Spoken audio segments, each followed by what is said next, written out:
بسم الله الرحمن الرحيم. السلام عليكم ورحمة الله وبركاته. ازيكم يا حبايبنا؟ صباح الفل عليكم. بصوا حبايبي، حلقة النهاردة كده من عند طيورنا اهوت. حبيت ان انا اصور معاكم، حبيت ان انا اتكلم معاكم شوية عن الفراخ البلدي وايه اللي انا ملاحظاه على بيض الفراخ البلدي. تمام. مبدئيا دول الفراخ اللي عندي تقريبا 11 فرخة اهمت، وعندي ديكين. تمام، 11 فرخة وديكين. زي ما اتكلمت معاكم قبل كده، على الاقل لازم ال 11 فرخه دول تلاقي 6 بيضات 7 بيضات، ما يقلش عن كده او ازيد. طيب لو قل عن كده بيبقى فيه مشكله عندك. طيب انا دلوقتي الصراحه ما خدتش بيض من امبارح ولا حاجه، يعني ما جمعتش بيض امبارح ولا حاجه، بس حابه ان انا اوريكم ان شاء الله بيض النهارده، بيض فراخنا، واتكلم معاكم حاجه كده. لو حطيتيها فراخك هتبقى مورده زي ما انت شايفه، هيبقى عرفها احمر كده معاكي وهتبقى جميله كده. تمام. ايه هو المكون اللي انت هتحطيه لفراخك علشان الفراخ تبقى وشها احمر معاكي، وعلشان الفرخ يبقى عرفه احمر كده ومزهزه معاكي؟ تمام. مبدئيا شايفين انا عندي الفراخ بتبيض في كل حته كده، في كل حته. لما كنت عامله معاكم فيديو قبل كده، الصراحه كنت بطلع مش لاقيه بيض. البيض ده راح فين؟ انا مش لاقيه البيض خالص.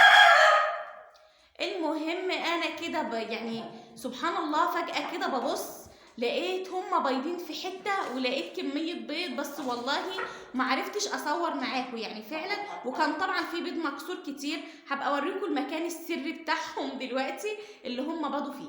بس مبدئيا انت لازم تهتمي بطيورك، باكلهم، بميتهم، بشربتهم، بفرشتهم، بكل حاجه. انا الصراحه بدرت شويه جير كده ليهم، بس هبدا ان شاء الله. انا ناويه ان انا همسك الاوضه دي كلها، يعني هدخلهم في مكان، وهسيق الشقه دي كلها بالكلور وبالديتول وكلام من ده. تمام. مش هينفع ان انا انضفها كده من على الوش. الشقه هنا عايزه نظافه يعني. فان شاء الله انا ناويه اما اجي اعمل معاكم فيديو التنظيف ده هعمله عملي معاكم، وهنتابع وهقول لكم ايه المكون المطهر الحلو قوي للجدران وللارض وكل حاجه. تمام. بس مبدئيا بقى الايه الحاجه الحلوه معايا اللي بتخلي معاكي فراخك كده وشها محمر وعرفها حلو، اللي هو هيسلينيوم دوت بينور وش الفرخ معاكي. يعني ده سر من اسرار المزارع. هيسلينيوم لو انت بداتي تجيبيه وتحطيه لطيورك، هتبصي تلاقي منظر طيورك كده بسم الله ما شاء الله مورده. عارفه يعني ايه ورد كده؟ ورد. تمام. هيسلينيوم طبعا كالسيوم حلو قوي ليهم. هيسلينيوم ممتاز، رافع مناعه من الدرجه الاولى. لو في برد، لو في اسهالات، ابداي حطي هيسلينيوم فوق الوصف فعلا. انا بحبه. بس ما تجيبيش هيسلينيوم في ازازه كده، في ازازه بتتباع ب3.5 ب4، ما تجيبيهاش. في عند الدكتور بيعبيلك من بازازه. الازازه اللي بيعبيلك منها دي بيبقى لونها شبه اللبن كده. تمام.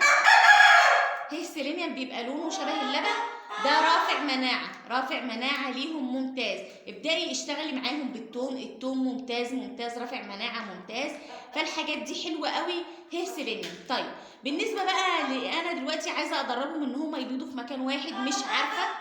مش عارفه يعني كل ما اخد البيض احطه في حته، لازم اطلع الف لفه في الشقه كده واشوف هم باضوا فين. يعني في اماكن باضوا فيها كانت غريبه الشكل، لازم ادور في كل حته في الشقه. شوفوا مبدئيا هما بايضين بيضه اهي. تعالوا كده ناخد اول بيضه اهوت معانا، هنبص كده هنشوف هنا كده في حاجه ولا لا. هما الصراحه مش بيبيضوا هنا، مش عارفه ليه، يعني كل ما احط البيض هنا مش بيبيضوا.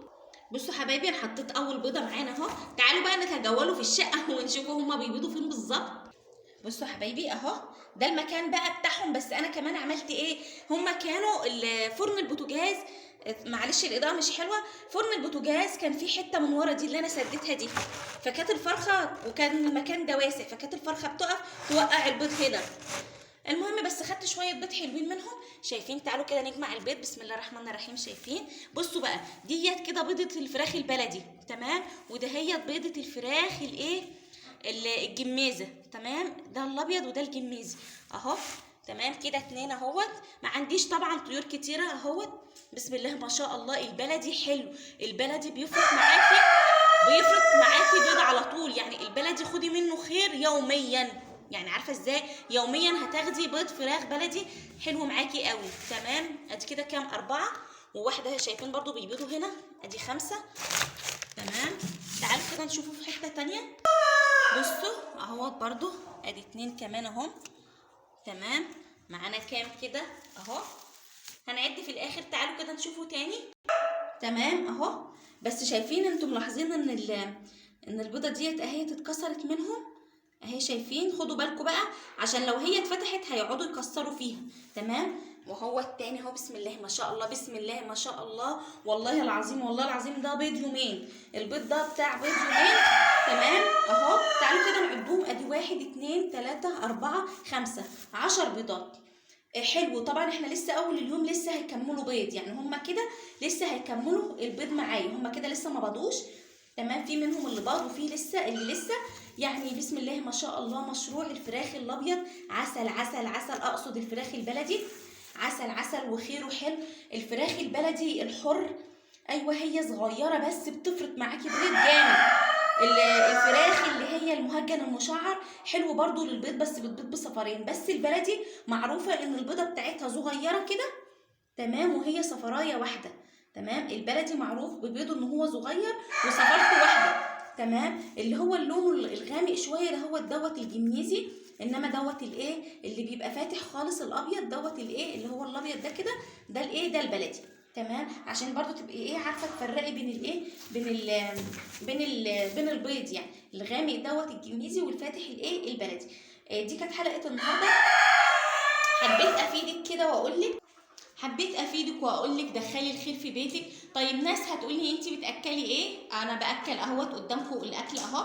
ده اكلهم كده اللي بياكلوه. انا بلا ليهم رغيفين عيش. الصراحه مش عندي عيش متكسر، مش عارفه احوش عيش متكسر. بس عايزه اقول لك على حاجه، الوجبه دي على قد الاكل. لان انت لو دايما حطيتي العيش مبلول وكلام من ده هيعمل فطريات في بطنهم، هيعمل ديدان، هيعمل بصوا هما بياكلوا منه اهو هما بياكلوا منه والدنيا تمام. طيب بحط علف، بحط حاجات بسيطة جدا لا تذكر. يعني مش بكلف نفسي. عندك شوية او بواقي البيت بحط هي رشة العلف البسيطة. الصراحة اللي بحطها لطشولي ما بحطش حاجة ازيد من كده. الحاجة الخضراء بحب احطها، البصل الكلام ده كله. هي سيلينيوم، التوم الفريش. كنا عاملين مع بعض رافع مناعة هي سيلينيوم.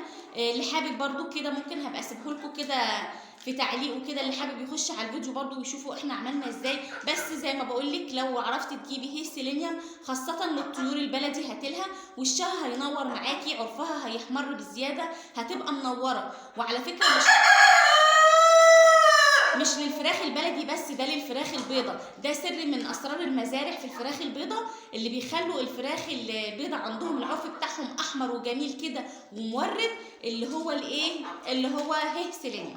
طيب دخلي الخير في بيتك، اعملي مشروع. لو حابه تبيعي شويه بيض من ده هتعرفي تبيعي، هتعرفي تدخلي الخير في بيتك. 11 فرخه معانا اهوت، ربنا يسهل. هكبر المشروع معاكم وهنكبر الدنيا مع بعض وهنتابع. اتشجعي وهاتي كتاكيت. كل دول كان عندي منهم كتاكيت وكنت جايبه معاكم نص التربيه دول. وانا رجعت تاني جبت فراخ بلدي صافي علشان البيض 10 فرخات. ان شاء الله هنعمل فيديو عنهم وهقول لكم بعمل معاهم ايه بالظبط. لو عجبكم حبايبي الفيديو ما تنسونوش في اللايك عشان اعمل لكم فيديوهات كتيره. وخشي اشتركي في القناه بتاعتي الجديده انا لسه عاملاها. هسيب لك لينك القناه كده تحت التعليق مثبت. هننزل عليها فيديوهات مخصوصه للبط وللفراخ البلدي وللحمام. بسم الله. وللحمام ولكل حاجه. تمام. وهنعمل فيها ان شاء الله بس كتير. انا حبيت اعملها علشان للبث وللاسئله وللكلام ده. فاشتركي يلا. والسلام عليكم ورحمه الله وبركاته.